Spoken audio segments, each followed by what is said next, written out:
And now, from Grid Square Echo Mike 48, this is 100 Watts and a Wire. Hello to you. It's Christian. My call sign is Kilo Zero Sierra Tango Hotel. Welcome to 100 Watts and a Wire. Steve is here with us, W7UDI. We're talking about towers and so much more. And, there's so much to go do right now. I've got questions for us that we need to look at. Folks, join us on YouTube. We started a YouTube channel. Heck, we might be coming up on 3 months ago now. And it's a good way to see the show being created. If you like to see how the sausage is made. If you don't, and you want to take it with you, you can always take it with you. Don't watch. I think that was not the best selling point. If you want to see how sausage is made, I don't think you don't. Anyway. Some people don't want to see the sausage being made. They want to just eat the sausage. Just eat the sausage. So if you want to eat the sausage and see what you're eating, how about eating it? Forget it. It's just not, it's not working. It's just not working. Subscribe to us on the YouTube channel. Do a search for 100 Watts and a Wire. You can be eligible for prizes when you're in the chat for the live show and the live streams. Your call sign goes in there. We pull them out and we give away an antenna. We're doing 12 weeks of antenna giveaways. And we've been talking to Steve about his new tower. He's got a new 40-foot tower. He's been thinking about things he wants to put on it. And we've got some questions left over. We've got a couple of videos. Steve, what do you want to do? You want to see, we've got a couple of videos that I can share. If you like, we can do some questions. Let me see if I can do this without starting it. Oh, that is going to start it.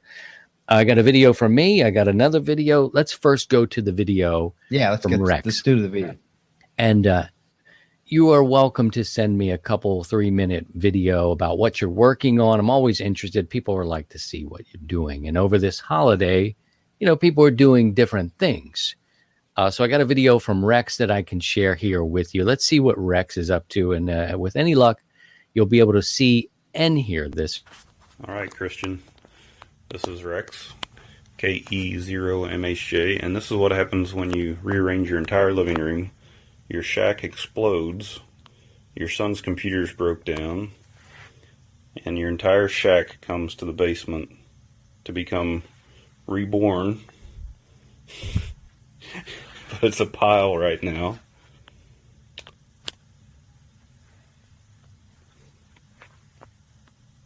$7,300 under there. And the start of the new shack, but it's got a long ways to go. We'll get there. Hopefully do bonding.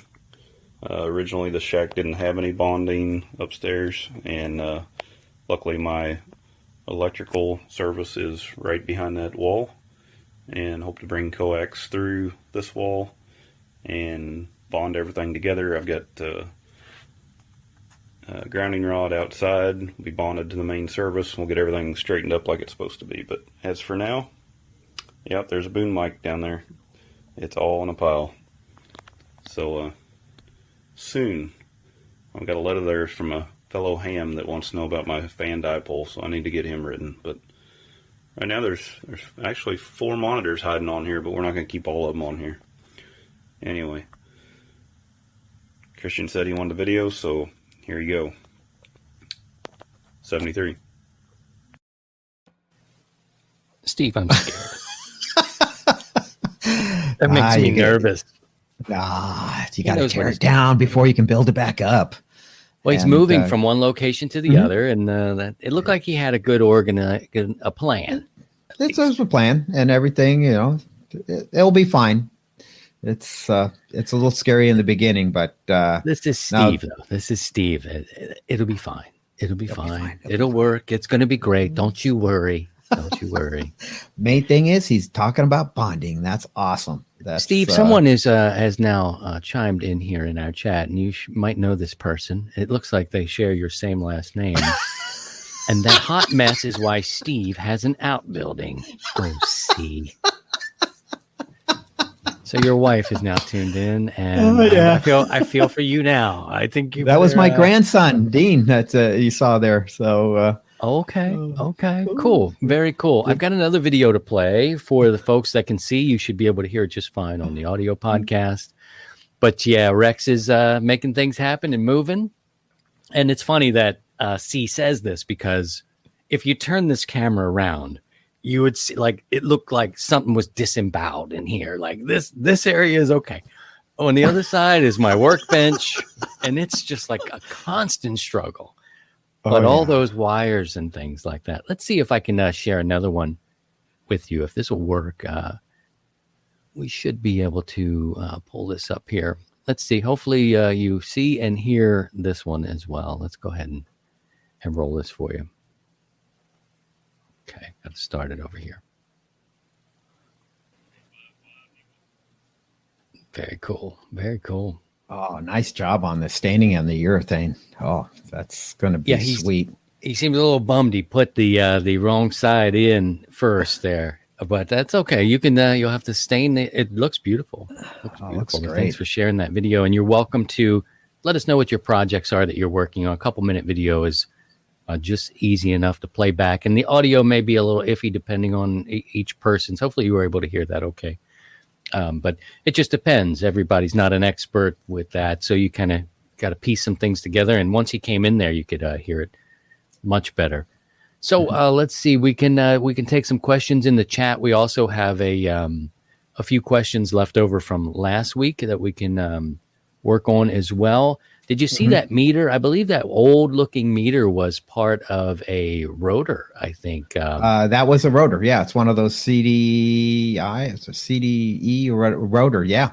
That's an old rotor controller. And it's probably phenolic is the plastic. It was, it was cool. Good to see that. And then the watt meter that was next to it. So some cool stuff. Let's see. Ian, a friend of ours, said disco ball. Showing your age there, Steve. Yeah, you got the mood lighting. You might as well throw up the disco ball.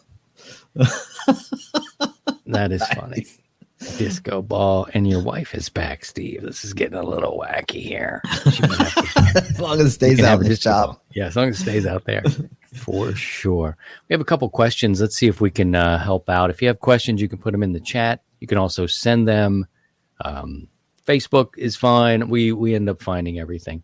We've got a question. Any good options for a 160 meter receive an antenna for a small half-acre yard?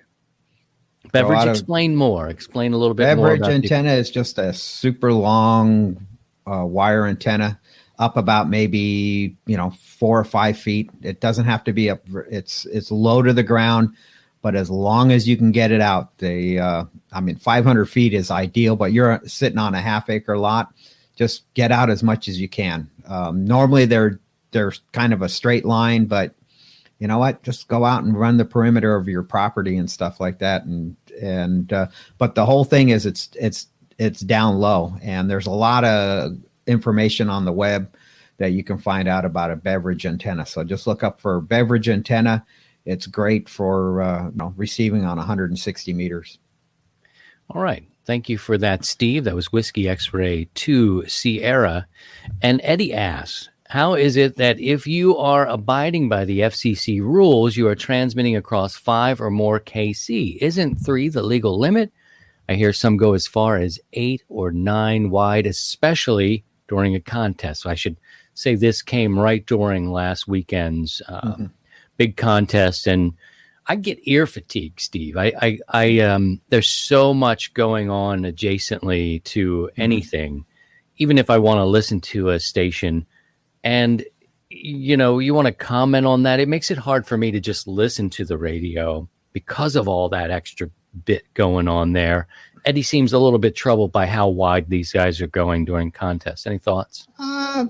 Yeah, it's not good practice, but being wide is not actually, violating the FCC rules unless you're going outside the band. So if you're kind of in the upper end of the band or the lower end, well, upper end for voice, and you're splattering outside of the band, then yeah, you're in violation. But within the band, no. 3 KCs is just kind of the gentleman's agreement where we kind of stay and try to be there. But you look at an AM signal, it's going to be, about 6, the guys that operate AM, it's going to be about 6 kcs wide. Sometimes they're going to go up to 10. And then you have the extended SSB guys, or the ESSB, or the hi-fi sideband guys. And they widen up their transmitters, and they'll be 4 to 5 kcs as far as bandwidth. And I think that's cool. That's that's their gig, that's their deal, and as long as their emissions are staying within the band,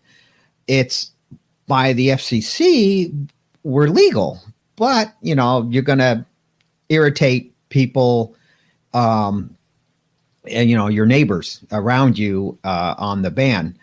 Though some of the biggest problems, especially in contests, is guys are just they're just got let me say balls to the walls basically, and they got too much audio, too much compression going on. They're overshooting their ALC, and they're just splattering, and it because they're just trying to their whole goal is to make contacts. They don't care about audio quality, how spectrally clean they are. So, but as far as being wide, yeah, good. It's not the best operating practices, but as long as we're staying within, our allocation, then we're legal. So as far as that 97 goes, but that's a debate that can, that rages on. And, I hear some of the guys, and it's nothing against flex, but they open it up. The guys that are running flex, and they can go 4 wide, and it's all right. Like legally, as long as they're not pressing up on somebody, they can actually do it. Because I've heard guys with the flexes have to defend the fact that they are, if nothing is there, they can push out some, exactly. So it is allowed. Again, it's more flex, people were using, an SDR receiver, the 1000, you can open it up. I've opened up mine a little bit to 3K, where normally, so like the Yaesu, it comes factory default. The transmit bandpass is set for 300 hertz to 2700. I opened it up to 100 hertz to 3K. And so, yeah, pushing it a little bit. But, there are options where some radios will allow you to go even farther than that, 4K and beyond. And that's all part of the, experimentation. I've run across guys, that's their thing. That's their part of the hobby. They like doing stuff like that. And that's not, wrong. I mean, you might not like it, but you know what? Hey, it's their hobby too. And they're operating it the way they, feel and what suits them. And as long as they stay within Part 97 regulations, who are we to tell them what to do? Right. We'll take a break here in a few minutes here. Edwin asked, Steve, does a Sky Loop Delta Loop have an optimal height over real ground? I would think just like any other antenna, if you want to, it's going to be takeoff angles. I don't have a lot of experience with loops, and so I'm going to equate it pretty much a horizontal loop. If it's a half wave above the ground, it's going to have a takeoff angle at 23 degrees or something like that, or whatever. And if it's a full wavelength above, it's going to have a different takeoff angle versus 10 feet off the ground. So it's think about it same way as a halfway dipole. That's the way I look at it. But I don't have a lot of experience with the loop, so I'm kind of ignorant on that part. Okay, so we can take some more questions and comments if you have them about antennas or towers today. Speaking about loops, we got to give one away. We will. That's good. You're getting really good at this. You're getting really good. We're going to do that. But first, But first, if he'd have said that. But first, a shiny new toy. Yeah, I probably should send you to the YouTube channel, to the 100wattsandwire.com. That's sort of the hub. It can send you out to these other places, the main address for the show. But Facebook group is always active. A lot of good questions come and answers fall there. And then the moderators keep a really good eye on keeping those D-bags and nitwits out of the sauce. And that's really helpful, and that's why it's here. But the YouTube channel now is starting to take root a little bit more, and it's a really interesting to be able to live stream like this and interact in real time. Just reminds me of broadcast radio, and I really enjoy it. And I know Steve's having a blast too. We're going to take a quick break. We'll come back in a minute. We'll pick up questions. We'll give away that antenna. In the meantime, make sure you put your call signs anywhere in the chat during the stream here, and you'll be qualified for that. We got to keep it to the American listening audience, because the cost of an antenna that's made out of wire is pretty cheap, relatively speaking, but sending it overseas would be a lot for our sponsors to do, and I don't want to hamstring anybody with that. We'll come back in a minute. We'll give away a 40-meter Sky Loop antenna next. Main Trading Company is your one-stop ham radio shop in Paris, Texas.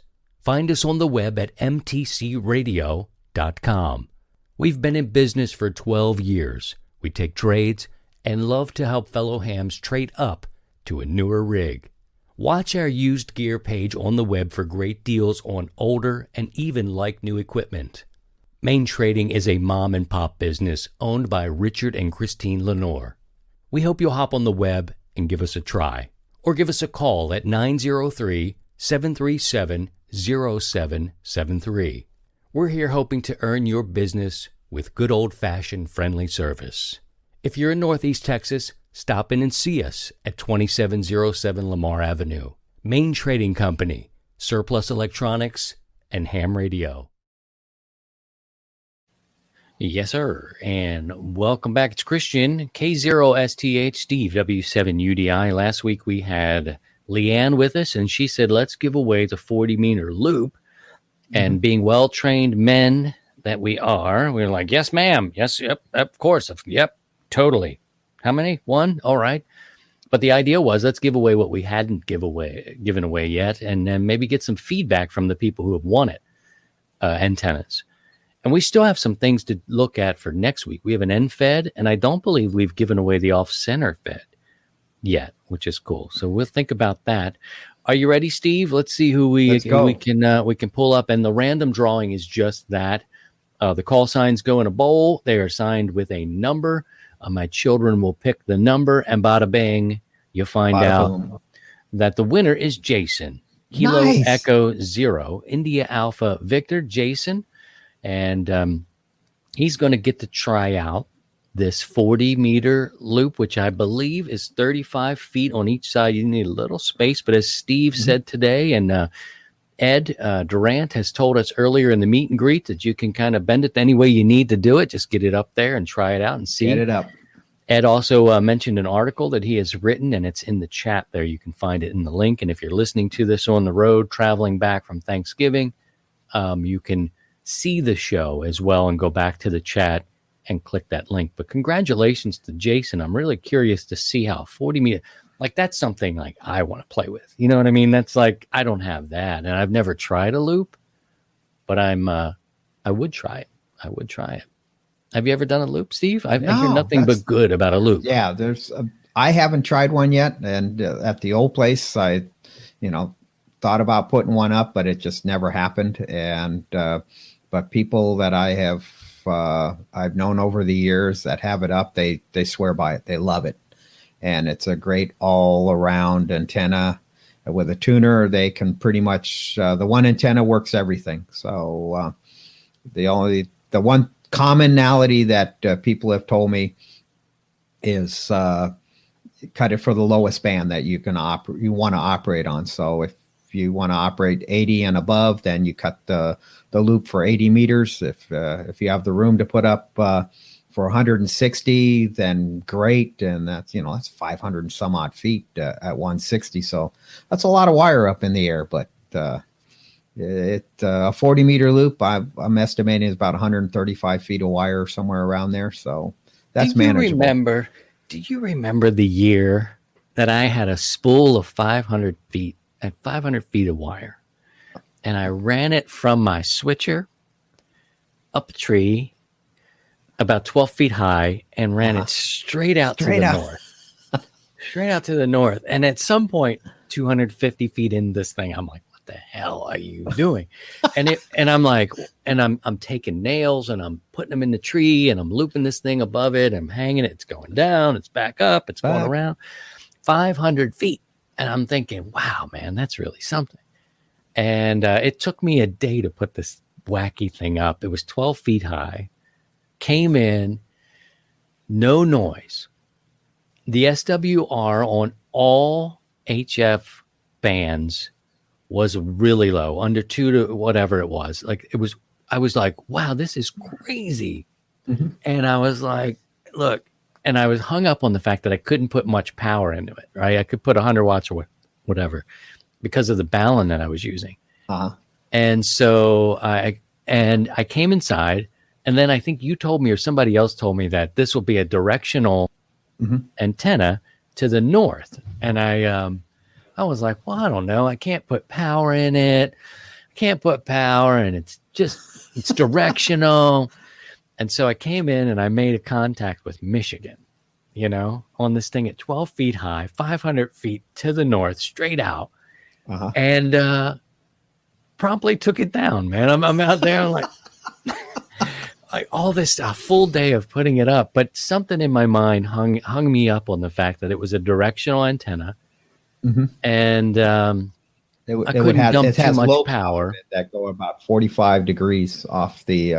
So you're going down the length of the wire, and you got lobes going off it, directional to the right, to the left, and behind you, and it doesn't act like a normal dipole or anything like that, and that just really kind of threw you for a loop. Yeah, and I was like, this is like the SWR shocked me. I mean, it played well on every HF band. It was amazing, but I've never played with a loop. And I hear guys on there, and they sound just like this. Yeah, Jimmy, everything's great, and I got my 80-meter loop up. You copy me, okay? Yeah, you're 45 over, Bob. I'm like, man, I need that in my life. These guys sound so great. So, I think I'm going to have to try at least at some point a loop. I have the space, but another mental hurdle. I have the trees, and I'm hearing that it doesn't matter so much if it's not a perfect circle or if it's not a perfect square. The height of it is troubling because, it's oak trees. They've got branches in every which way. But that probably doesn't matter. And I guess the point of this whole discussion here with the wire and the loops is just put it up there. Get it up. And see what happens. Get it up, big man. You go again. See, come get him. Something's wrong here. Let's see where we are. Okay, good. We've got some time. Here's another question from Mark. Oh, let's figure out what we want to give away for next week. Do we want to do, we've got an NFED? Let's do the NFED because you just brought up an NFED antenna with the 500 foot. So I knew there was a reason. Let's go with the NFED. All right, and good then deal. The OCF will be the following week. Okay, good deal. Here's a question from Mark. Mark asked, I have an MFJ 2012 off-center fed dipole, about a year old. Been pretty reliable, always tuned up well on 40, 20, 17, 15, 10, and 6. A month or two ago, lost 15 meters, wouldn't tune. Today, I lost 17 meters as well. Any thoughts? Interesting. Jeez. What do you do there? Do you start with the balun? I mean, do you go in with try to replace maybe the 4-to-1 balun on that and see? I don't know how you would move. I mean, an off-center fed dipole is basically you're going to have the balun, and then you're going to have lengths of wire. So it was tuned up well on 40. So I'm going to assume this is a 66-foot balun or antenna, not balun. Wake up, Steve. And I would venture, I would bring that bad boy down, and I would look at the connection between the balun and your short leg. Just I don't know, for some reason that's kind of kicking into my mind. It's like you got an open, and something's opened up, and now it could be the balun itself. And if you need to replace a balun, it's just a 4-to-1 balun for an off-center fed dipole, and or go make one. And make you got a 4-to-1 balun, and and then go from there, and just take your formula for 40 meters. So it'll be 66 feet, 64% on one leg, 36% on the other leg. Tune it, adjust it for the lowest frequency, which will be 40 meters, and then we'll tune up on the other bands. And but I kind of suspecting that there's an open. It could be within the balun, or it could be the termination between the wire and going to the balun. So I'd look at that first. But, okay. Mark says that's what he'll do. Andy says he believes he cooked the balun. Cooked the balun. Yeah, it's. I'm not familiar exactly with that particular model antenna, so it could be the balun's only rated at 300 watts, and you just kind of hit it with 15. But check your coax and connectors. So I seem to go there first. That's always my thing. I believe that I've failed my coax, and I've put on a janky connector, and I must start there. And but sometimes. Coax or connector, I would tend to believe then all the bands would be bad, but it's still possible. And a great way to test your coax is bring your coax down. You bring your antenna down, disconnect the coax. I mean, for all we know, you can have water in there that could be janking things up. But disconnect your coax, put a dummy load at the end of the coax. So the part of troubleshooting is the way I look at it is you divide and conquer. So an antenna system is comprised of two components, your transmission line and then the antenna. So you need to isolate the two, figure out which one is the problem. So the easiest way is disconnect your coax, put a dummy load on the end of it, and check for VSWR. And it should be flat all the way across the whole spectrum, the whole band from 40 meters up to 10 or 6 meters. It should be 1-to-1 or close to it. And then now you've eliminated the feed line. Now you can concentrate on the antenna system. If the coax doesn't have has issues, then you address that and then move on to the antenna. So yeah, divide and conquer when you're trying to work on antenna systems. And do it in the coldest part of the year if you can. Especially when you have, a couple feet of snow. So. They work better. That's what I've always said. The Elmers have always told me. Here's another one from Mike. Mike sends a question. Recently returned to ham with a soldering iron question. Traditional or newer style butane soldering gun. I don't build radios, but need something for coax connectors and other repairs. I go to traditional, standard. I got a little Weller over there. Gun, Weller gun and stuff like that. The butane's great for outside work and stuff like that. Wouldn't necessarily try to use it indoors, but that's me. That's a firefighter and me coming out. I do like flames, but I would tend to go with the electric one and go from there. Okay. Very good. If you have a question or a comment you'd like to share with us, you are welcome to do that.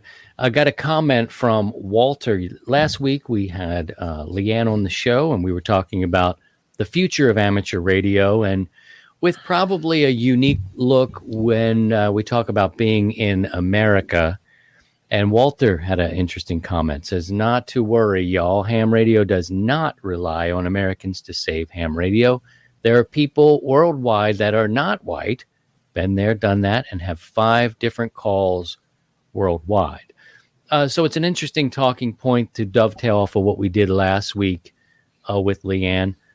And another thing, we're not trying to save it. My whole thing, and with the show here, and I know it's true for Steve, is we want to be inclusive to everybody, the ladies, people of color, children, and expose as many people as we can.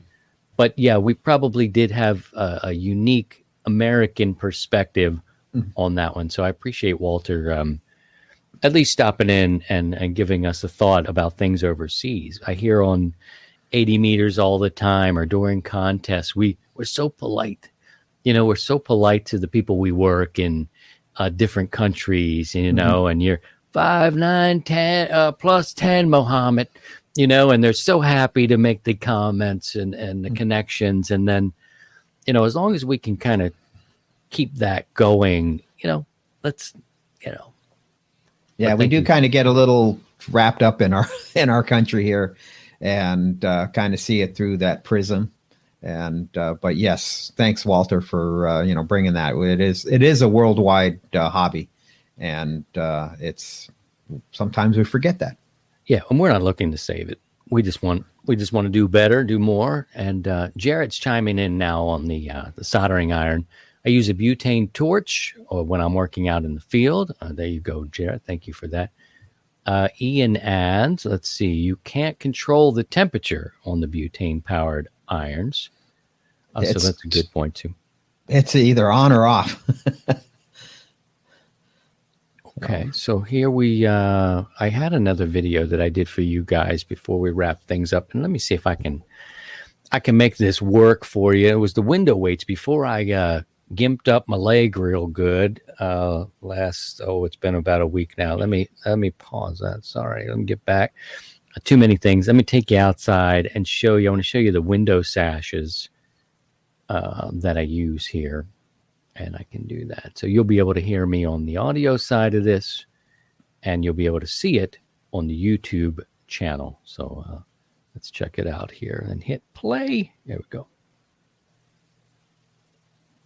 So I don't know if you guys can. I'll have to work on the audio of these to play back through them. I'm not sure why they are a little low, but I'll work on that. But yeah, that's how I do the window sashes. I've been talking about it for years. I figured I'd go out there, but I haven't been able to get out there since the injury to the ankle. But that was done before. So that's it, man. All those trees. And nice. That's how we have to do it. We have to find and those antennas aren't perfectly north to south. I mean, they're pretty close now after like years of, we have these invasive things, hackberries, bush honeysuckle. That's what they're called, bush honeysuckle. And they're the first green thing you see in the woods and the last. And I mean, they can spread out to like 10, 12 feet, and then they can get really big. And if you can take them down, you've got to paint them to kill it, or it just comes back. I mean, it's kind of a nightmare. But after I've done some clearing, I've gotten a better position out there for 160. So there you have it. Wanted to play that last week, but we got so busy and wrapped up, and here we are now. We're at the end of the show now. What did we miss, Steve? Did we miss anything? I think we're good. Somebody says, nice property. I am totally encroaching on my neighbors. They pay it. I just put my antennas up there. So screw you, buddy. Thank you, Alan. No, that's out to the north of the property there, and it's quite a run. And Steve and I have always talked about the loss factor of coax and going, 100 feet to the switcher, and from the switcher all the way out there. That's another run. But I tend to do okay on, there's an 80 meters out there, and there's my 160. And that's what we were looking at. And that's jacked up. That's a jacked up NI4L is an antenna maker that I've worked with in the past. I've had some problems with 160 because of the tree damage, the wind. And he built this thing he calls a Fat Boy, and it was a big jacked up balun, and this ladder line is so it can take a little bit more, and it's broadbanded. I like it a lot. Doesn't mean I've had to rebuild the balun. What happens is a tree limb will come and the balun will explode because it's PVC and it just pulls off. So I've kept the legs. The legs have been the best part because they haven't been cut. But the baluns have exploded out there, and I've probably rebuilt that particular antenna 2 or 3 times at least. Yeah, that poor balun is just been abused. It's been rehoused. I mean, like I've taken it completely apart and rehoused it. I got a good lesson in how the guys and girls do, like electrician type work. Buying the boxes from the big box store and going in there and drilling holes and It's fun. It's really frustrating, and I hope that you guys will get on 160 soon, so I have somebody to talk to. It's just me and G.I. Joe. Until then, security. Well, I'll grab the gnomes and we'll bring them in. Yeah, I hear great things about the gnomes. Yes. I can't wait to hear more about that. There's many, many gnomes around Steve's place. Yes, the gnomes are here. Yeah. So, someone mentioned in the chat, Matt says, I'd been doing a lot of walk and talks in the woods. So finally now folks can get a chance to see what it really looks like out there in the woods. I wasn't lying to you. And it's great. And there's something about, like, not to sound like the old hippie again, but there's something about being out in nature or in the garden and out there in the woods. And that's good for me. It's good for my soul. And looking up, and I might curse at a few squirrels. Sure. Like, what are you doing? Hey. Hey. Like, hey, get out of here. And marking my territory with my own urine. But you can tell the show's over because I'm starting to think about going to the bathroom. Well, thank you all for joining us. We'll give away an end-fed antenna on the next week. Next show. You've got about a minute or so here. Put your call sign in if you haven't already. If you have, no need to be redundant on that. Just go ahead. Anybody from the top of the show till now is qualified to win, and we'll pick it. I hope everybody had a great Thanksgiving. I know I did. I ate too much, and I think that's kind of part of the thing. You're supposed to. Drank a little bit too, Steve. I don't know if you got any of those good IPA beers while you were. See? Oh, yeah. Got some. We'll got totally dominated by total domination. Well, good deal. Steve, thank you. And 73, thank you to everybody everyone at home for watching and listening in post as this goes out. I appreciate you. Subscribe. If you do the thumbs up, there's an algorithm to the YouTube. And so we're one of the smaller ones. And once we get a little further along, it gets a little easier for people to find us. For now, we need you to subscribe on your own and find us on your own a little bit. Give us a thumbs up, hit the bell. There's things that we need to let YouTube know that we're actually a thing, so they make us more available. So we're going to be small for a while, but I will remind you as we go. 73, we'll gather next week. I think the meet and greets went well, Steve. It was even better this time. So we'll meet again next Saturday, a little after 9:00, and gather. Take care of yourselves and each other, and then by all means, if you can, please try and stay above the noise. Thanks, everybody. Bye-bye. To join the 100 Watts in a Wire community, visit 100wattsinawire.com.